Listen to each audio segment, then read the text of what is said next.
தமிழக காங்கிரஸ் கட்சியின் சார்பில் சகோதரர் முன்னாள் தலைவர் தங்கப்பால் அவர்கள், பொருளாளர் ரூபி அவர்கள் மற்றும்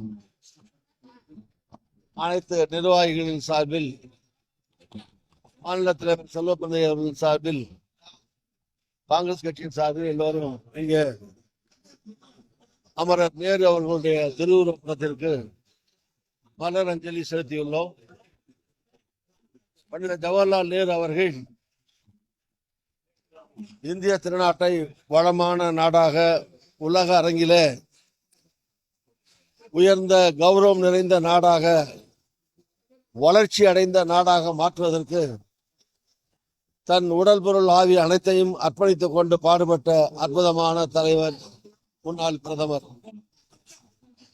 ஏறக்குறைய 10 ஆண்டுகளுக்கும் மேலாக சிறை கொட்டடியிலே வாடியவர்.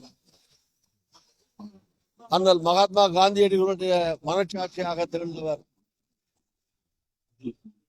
தேசத்தந்தை மகாத்மா காந்தி அவர்களாலேயே நேசிக்கப்பட்டு தேர்ந்தெடுக்கப்பட்டு அவருடைய ஆசிரியரோடு இந்திய நாட்டினுடைய பிரதமராகி ஒரு மனமும் இல்லாமல் பிரிட்டிஷ் ஏகாதிபத்தியத்தால் சுரண்டப்பட்டு கிடந்த இந்தியாவை வளர்ச்சி அடைந்த நாடாக மாற்றிய பெருமைக்குரிய தலைவர் பண்டித ஜவஹர்லால் நேரு அவர்கள். இந்தியா சுதந்திரம் பெற்ற போது ஒரு குண்டூசி கூட தயாரிக்கிற தொழிற்சாலை இந்தியாவிலே கிடையாது. ஜவஹர்லால் நேரு சொன்னார், இந்தியாவிலே கட்டப்படுகிற பள்ளிகளும் அணைக்கட்டுகளும் தொழிற்சாலைகளும் தான் நான் வணங்கக்கூடிய கோவில்கள், பள்ளிவாசல்கள், தேவாலயங்கள் என்று குறிப்பிட்டார். இப்படி அனைத்து துறைகளிலேயும் இந்தியாவை பலப்படுத்த தன்னை முழுமையாக அர்ப்பணித்துக் கொண்டு, வயது கூட கூட உடல்நிலை பாதிக்கப்பட்டிருந்த நிலையிலையும் அதை பற்றியெல்லாம் பொருட்படுத்தாமல் 24x7 என்று 24x7 முறையில அல்லும் பகலும் அயராது பாடுபட்ட அற்புதமான இந்தியாவை உருவாக்கிய சிற்பி, மேதை, உலக தலைவர்களில் ஒருவராக திகழ்ந்தவர் பண்டித ஜவஹர்லால் நேரு அவர்கள். நினைவு நாளிலே அவரை போற்றுகிறோம், வணங்குகிறோம். பண்டித ஜவஹர்லால் நேரு அவருடைய புகழ் என்றென்றைக்கும் நிலையாக இந்திய மக்களுடைய இதயங்களிலே, இந்திய மண்ணோடும் மக்களோடும் என்றைக்கும் கலந்து நிறைந்து எப்போதும் அவருடைய புகழ் வாழ்ந்து கொண்டிருக்கும், வாழும். வாழ்க பண்டித ஜவஹர்லால் நேருடைய புகழ் என வாழ்த்துகிறேன். அவருடைய வழியிலே அதற்கு பிறகு அன்னை இந்திரா காந்தி அம்மையார், அதற்கு பிறகு ராஜீவ் காந்தி அவர்கள், அதன் பிறகு அன்னை சோனியா காந்தி அம்மையார், இன்றைக்கு அவருடைய தொடர்ச்சியாக தலைவர் ராகுல் காந்தி அவர்கள் இந்த தேசத்தை வழிநடத்துகிறார். எப்படி பண்டித ஜவஹர்லால் நேரு இந்த நாட்டை ஆண்டு நாட்டில் வளர்ச்சியை உண்டாக்கினாரோ, அதுபோல எதிர்காலத்திலே தலைவர் ராகுல் காந்தி அவர்களும் தேசத்தினுடைய பிரதமராகி இந்த நாட்டை காக்க வேண்டும், மக்களை காக்க வேண்டும் என்று மக்கள் விரும்புகிறார்கள்.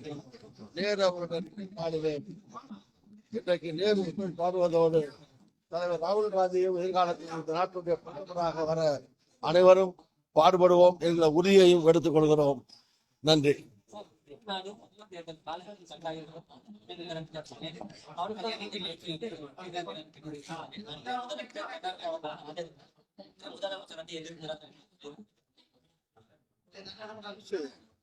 அரசியல் ரீதியான சில நிலைப்பாடுகள், சில எடுக்கிற முடிவுகள் பல கட்சிகளிலேயும் பல நேரங்களிலேயும் அந்த காலத்தின் தேவைக்கு ஏற்ப, மாற்றங்களுக்கு ஏற்ப, சமுதாய மாற்றங்கள், அரசியல் மாற்றங்கள், நாட்டின் நிலைகள் இவற்றை ஒத்து ஒரு சில நிலைப்பாடுகள் மாறுவது உண்டு.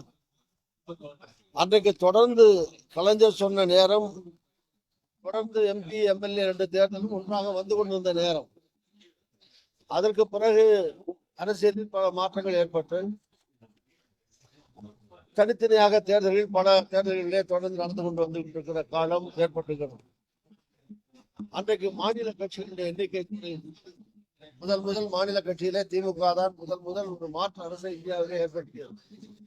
இன்றைக்கு பல மாநிலங்களிலேயும் மாநில கட்சிகள் ஆட்சியிலே உள்ளன. எனவே இப்போது இன்றைய மக்கள் தொகை இந்தியாவிலே ஏறக்குறைய 150 கோடியை நெருங்கி கொண்டிருக்கிறது. இன்றைக்கு இருக்கிற கால சூழ்நிலை, மக்கள் தொகை, தேர்தல் முறை பலவற்றையும் கணக்கிலே கொண்டு பார்க்கிற போது ஒரே தேர்தல் என்பது சாத்தியமில்லாதது, நடைமுறை சாத்தியமில்லாதது. அதனாலே பல சிக்கல்கள் மாநில ஆட்சிகள் படுகிற போது அதுக்கு அடுத்து என்ன என்கிற நிலை எல்லாவற்றிற்கும் பரிகாரம் காண முயற்சித்தாலும் ஆனால் அது ஒரு எளிதான காரியம் அல்ல, நடைமுறை சாத்தியமுள்ள காரியம் அல்ல. இரண்டாவது, இது மாநில கட்சிகளுடைய உரிமைகளை பாதிக்கிறதே அமையும், நலன்களை பாதிக்கிறதே அமையும்.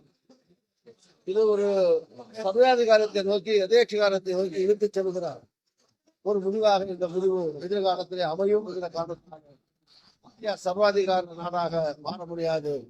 ஒரு ஜனநாயக நாடு, ஜனநாயகத்தில் எல்லா கட்சிகளுடைய அபிப்பிராயங்களும் போற்றப்பட வேண்டும், மதிக்கப்பட வேண்டும் என்ற அடிப்படையில் காங்கிரஸ் இந்த ஒரே நாடு ஒரே தேர்தல் சாத்தியமில்லை அல்லது அவசியமில்லை, தேவையில்லை என்று காங்கிரஸ் கருதுகிறார்.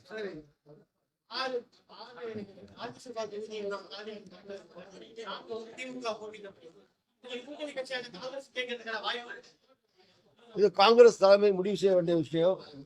நாடாளுமன்றம் சட்டமன்றம் என்று வருகிற போது டெல்லியில தலைமையில எடுக்க வேண்டிய முடிவை தவிர தலைமையில காங்கிரஸ் தலைவர் திரு மல்லிகார்ஜுன அவர்கள், சோனியா காந்தி அம்மையார், ராகுல் காந்தி, அதற்கென்று இருக்கிற குழுக்கள் எல்லாம் காங்கிரஸ் தலைமை சப்தமாக முடிவு செய்யும்.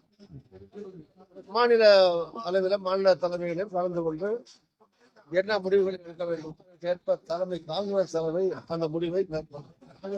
நாங்கள் அதுக்கு தனித்தனியா பதில் சொல்ல முடியாது, பதில் சொல்லவும் கூடாது.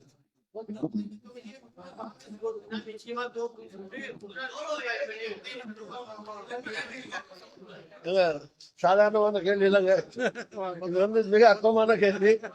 தேர்தல் வந்து பாத்துக்கலாம்.